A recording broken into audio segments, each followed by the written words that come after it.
ดีนี้การเป็นเฮ็ดคลิปลง YouTube เป็นครั้งแรกของคิมเนาะคิมอยากบอกเลยว่าคิมเป็นคนที่เว้าบ่ชัดเจนปานใดต้องขออภัยเด้อเดี๋ยวในมื้อนี้เดี๋ยวคิมจะมาสอนทุกคนหรือว่ามาแชร์เทคนิคการเฮ็ดตามฐานที่เป็นแนวรับและฐานที่เป็นแนวต้านที่มันบ่แข็งแรงเนาะในคลิปนี้คิมจะมาสอนเลยมาเดี๋ยวคิมจะวิเคราะห์ในทางด้านของกราฟ SWING เด้อทุกคนเด้อคิมจะบ่ได้มาสอนโดนเนาะจะมาอธิบายแป๊บเดียวให้ทุกคนได้เข้าใจนำกันเลยเนาะ สำหรับวิธีการเทรดตามฐานที่เป็นแนวรับและแนวต้านที่มันบ่แข็งแรงเดี๋ยวเราจะเริ่มจากฐานที่เป็นแนวต้านก่อนซะเนาะฐานแนวต้านที่บ่แข็งแรงเราบ่ต้องไปสังเกตหลายทุกคนเราสังเกตเบิ่งแต่2ฐานประมาณนี้เนาะถ้าในกรณีที่มันบ่มันลงมาเป็นแดงลักษณะแบบนี้แม่นให้เราขายลงมาจะมีโอกาสที่จะวินสูงแรงเด้อทุกคนเด้อ แต่มันก็บ่ได้วินทุกไม้อยู่แล้วทุกคนสำหรับเทคนิคตัวนี้แต่มันบ่พลาดเกิน3ออร์เดอร์เนาะทุกคนใช้คิมรถออกออร์เดอร์บ่ทันซ้ำโอ้ยเว้าหลายโพดทุกคนเว้าหลายแฮงออร์เดอร์นี้บ่เป็นหยังเนาะแต่ว่า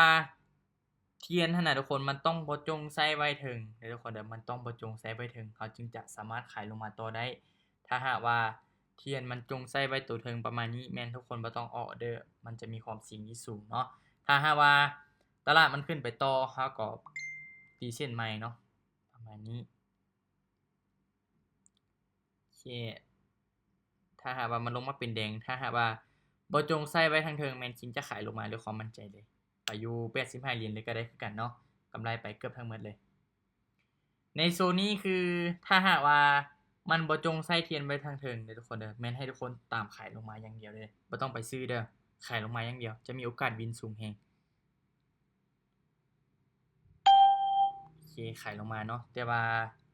มันอยากเป็นซ่าๆหน่อยหนึ่งเน็ตคิมขออภัยหลายๆเด้อทุกคนเด้อเกือบออกออร์เดอร์บ่ทันมั่นใจแรงออร์เดอร์นี้ได้มั่นใจแบบ 100% เลยไปอยู่85เหรียญกำไรเกือบไปทั้งหมดเลยเห็นบ่กำไร93เหรียญเอาไปทั้งหมดเลย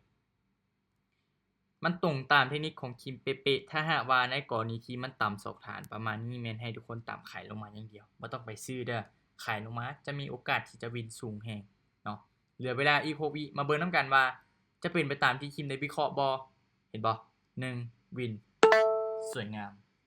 ประมาณนี้เห็นบ่เข้าใจบ่ที่คิมได้ถ้าหากว่าไผที่บ่เข้าใจก็ไปเบิ่งคลิปคืนเนาะโอเคต่อไปคือโซนที่เปลี่ยนฐานนะครับไปเบิ่งนำกันปัจจุบันนี้กำไรมาแล้ว174เหรียญเด้อวันนี้ตลาดเป็นตลาดที่งามแฮงเนาะฐานที่เป็นแนวรับมาต่อท่าให้ตลาดมันเป็นเทรนขาลงได้ทุกคนเด้อถือว่าเป็นแนวโน้มที่มันมีโอกาสที่จะลงมาต่อเดี๋ยวผมจะหาก่อนปัจจุบันนี้มีแต่เป็นเทรนขาขึ้นอย่างเดียวเลยเนาะตัวถึงมันจะเป็นฐานแนวต้านตัวรุมมันจะเป็นฐานแนวรับเนาะให้ทุกคนจดจำไว้โอเครอท่าเบิ่งก่อนBNB นี่มีโอกาสลงมาเรื่อยๆทุกคนในปัจจุบันนี้มาตีเส้นใช้รอท่าเลยทุกคนมันบ่ได้วินทุกไม้เด้ออันนี้คิมบอกเลยเนาะมีได้มีเสียเป็นปกติถ้าหากว่าออร์เดอร์นี้น่ะมันขึ้นไปเป็นเขียวโอ้ยจงใส่เทียนไว้ทางรุมซ้ำทุกคนแย่เลยแหละแบบนี้นะ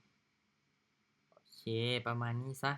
ถ้าหากว่ามันต่ำออร์เดอร์นี้เป๊ะๆถ้าหากว่ามันมีการปฏิเสธราคาขึ้นไปแบบนี้ปรับเงินลดหาเลยไป30เหรียญเด้อออร์เดอร์นี้เนาะ ถ้าหากว่าเป็นไส้เทียนแบบนี้จะมีความเสี่ยงที่สูงถ้าไผที่ยอมรับความเสี่ยงบ่ได้บ่ต้องออกออร์เดอร์ก็ได้คือกันเนาะโอเคซื้อขึ้นเด้อ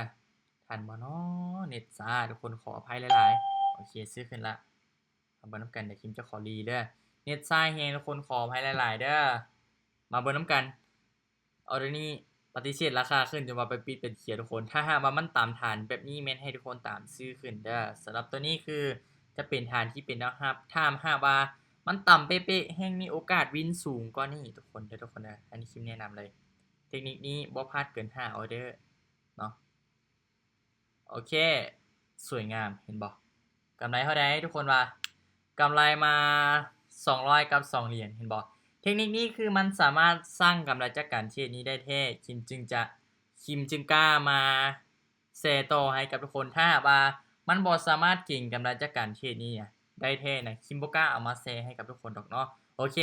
ก็ฝากติดตามช่อง YouTube ของคิมแน่เดี๋ยวคิมจะพยายามสร้างผลงานให้มันดีขึ้นเรื่อยๆเด้อทุกคนเด้อในคลิปนี้แม่นคิมจะขอตัวลาไปก่อน